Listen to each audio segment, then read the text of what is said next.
Hi చిన్నారులు, ఈ కథ వింటే మీరు పడి పడి నవ్వుతారు. ఒక్కొక్కసారి మనం అనుకుంటాం మన ఇంట్లో ఉండే పెంపుడు జంతువులు మనతో మాట్లాడితే ఎంత బాగుంటుందో అని. కానీ ఆ కోరిక తీవ్రమైతే దాని పరిణామం మరోలా ఉంటుంది. ఇదిగో ఈ కథ అటువంటి వాళ్ళకే. కంచుమర్రు అనే గ్రామంలో రాజన్న రైతుకి 25 కూడుపెట్లుండేవి. అవి పెట్టిన గుడ్లను అమ్మి ప్రతిరోజు తన జీవనాన్ని సాగిస్తుండేవాడు. సడన్గా కోరికల దేవత ప్రత్యక్షమై, రాజన్న, నీవేదైనా కోరికుంటే కోరుకో, తీరుస్తానంది. రాజన్న సంతోషంతో, తల్లి, నా ఇంట్లో ఉండే జంతువులన్నిటికీ మాటలు వచ్చేటట్లు చూడు. ఒరే, దీనివల్ల నీకు నష్టమేరా, లాభమేమని చెప్పు అందేవత. తల్లి, ఏమో నాకు తెలీదు, మాట తప్పకూడదు, దయచేసి నా కోరిక తీర్చు తల్లి అన్నాడు. సరే, నీ ఇష్టం అంటూ వరం ప్రసాదించి మాయమైపోయింది. రాజన్న ఆనందంతో తన కోళ్ళతో మాట్లాడాలి. కోళ్ళ గూటి వద్దకు వచ్చి, ఏమే మెల్లకన్ను కోడి, గుడ్లు పెట్టావటే అన్నాడు. ఆ కోడి కోపంతో, ఇంకా గుడ్లు పెట్టలేదురా గూని వెదవా అంది. ఆ మాటలకు రాజన్న కోపంతో అదిరిపడి, నీకెంత పొగరే, నన్నే గూని వెదవంటావా? సరే, ఈ రోజు నుండి నీకు నూకల కట్ అన్నాడు. రాజన్న నిద్రపోగానే కోళ్ళన్నీ ఒక నిర్ణయానికి వచ్చాయి. ఇక లాభం లేదు, ఈ రాజన్న మన గుడ్లు వల్లనే జీవిస్తున్నాడు కదా, ఇక్కడుండి మనం సాధ్యమైనంత వరకు పెంట పోగులను చెత్తలను గుడ్లు పెడదాం, అయినా ఒకవేళ గుడ్లు పెట్టినా వాటినన్నింటిని పాడు చేసేద్దాం అని అనుకున్నాయి. ప్రతిరోజు గుడ్లు అన్నీ పగిలిపోవడం చూసి తప్పు తందేనని, ఎప్పుడు కోళ్ళని తిట్టనని, గుడ్లను పగలగొట్టదని కోళ్ళని ప్రతిమాలాడు రాజన్న. అలా దారికి రా, మాకు రోజు జీడిపప్పు ఆహారంగా వేస్తే గుడ్లు పగలగొట్టాం అన్నాయి కోళ్ళు. విధి లేక జీడిపప్పును కొని కోళ్లకు మేతను వేశాడు. ఒకరోజు రాజన్న పెంపుడు కుక్క కోళ్లకు వేసే మేతను చూసి, ఏమయ్యా, నీ ఎంగిలి మెతుకులు నాకు వేస్తున్నావు, ఇక నుంచి నాకు నీతో పాటు వేడివేడి అన్నం పెట్టించు అంది. రాజన్న కోపంతో, ఓసి నీ దుంపతగా, నీకెంత పొగరే, నీకు వేడివేడి అన్నం పెట్టాలా, పెట్టకపోతే ఏం చేస్తావే అన్నాడు. ఏమే అంటున్నావు, నేను నీ పిల్లని అనుకున్నావా, జాగ్రత్తగా మాట్లాడరాని అంది పెంపుడు కుక్క.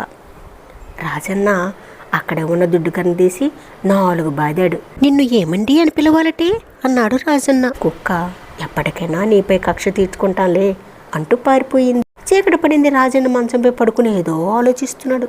ఇంతలో ఒక నల్లి రాజన్ని కొట్టడంతో దాన్ని నలిపి చంపేశాడు. వీడి పెళ్ళం పొందుతేగా నా భర్తను చంపాడు, ఇప్పుడు నాకది నా పిల్లగది ఏం కాను అంటూ వెక్కి ఏడ్చింది ఇంకొక నల్లి. రాజన్న నల్లి మాటలకు ఆశ్చర్యపోయి, ఏంటి మాయ నల్లులకు కూడా పెళ్ళాము బిడ్డలా అనుకున్నాడు. మంచం మీద పడుకున్న రాజన్ను ఆ నల్లులు తిట్టడంతో మంచం దిగి చాప వేసుకుని పడుకున్నాడు. ఇంతలో, రాజన్న తలుపు తీ అనే కేకలు వినబడ్డాయి. రాజన్న విసుక్కుంటూ తలుపులు తీసి ఆశ్చర్యపోయి, అసలు కట్లు ఎవరు విప్పారే నీకు అని ప్రశ్నించాడు తన దున్నపోతుని. ఆ కట్లు కుక్క తమ్ముడు విప్పాడులే, నీకంటే వాడు మంచివాడు, ప్రొద్దుటి నుండి కష్టపడి పని చేస్తే నాకు దుప్పటి మంచం ఇవ్వకుండా నన్ను బయట చెల్లో పడుకోబెట్టావు, నా మంచం నా దుప్పటి ఎక్కడుంది అని కోపంతో కేకలు పెట్టింది దున్నపోతు. రాజన్నకు మతిపోయినట్లయింది. ఒకవేళ దున్నపోతు మాట ధిక్కరిస్తే తన్ను పొడి చంపొచ్చు అనుకున్నాడు. మంచం చూపించాడు రాజన్న. దున్నపోతు మంచం ఎక్కగానే అది పెలపెలామని విరిగిపోయింది. దున్నపోతు కోపంతో, ఓరి వెధవా, నాకు ఈ కుక్కి మంచం ఇస్తావా, రేపొద్దు నేను పొలం దున్నను, నీవే దున్నుకోపో, నీవే వచ్చి దుప్పటి కప్పు అనగానే వెంటనే రాజన్న వెళ్ళి దున్నపోతుపై దుప్పటి కప్పాడు. నల్లులు ఉన్నాయని నోటికి వచ్చినట్లు తిట్టింది దున్నపోతు. దున్నపోతుట్లు వెళ్ళలేక రాజన్న చెవులు మూసుకున్నాడు. ఇంతలో, ఒరే రాజన్న, గాలి అడక చస్తున్నా, రారా ఇలా అంటూ దోమ పెట్టిన కేకలకు తన ముక్కులో వేలు పెట్టి తిప్పాడు. కానిది ఎక్కడా కనిపించలేదు. ఇంతలో 2 దొంగలు ప్రవేశించి రాజన్ని తాళతో కట్టేసి ఇంట్లో అంతా దోచుకుపోయారు.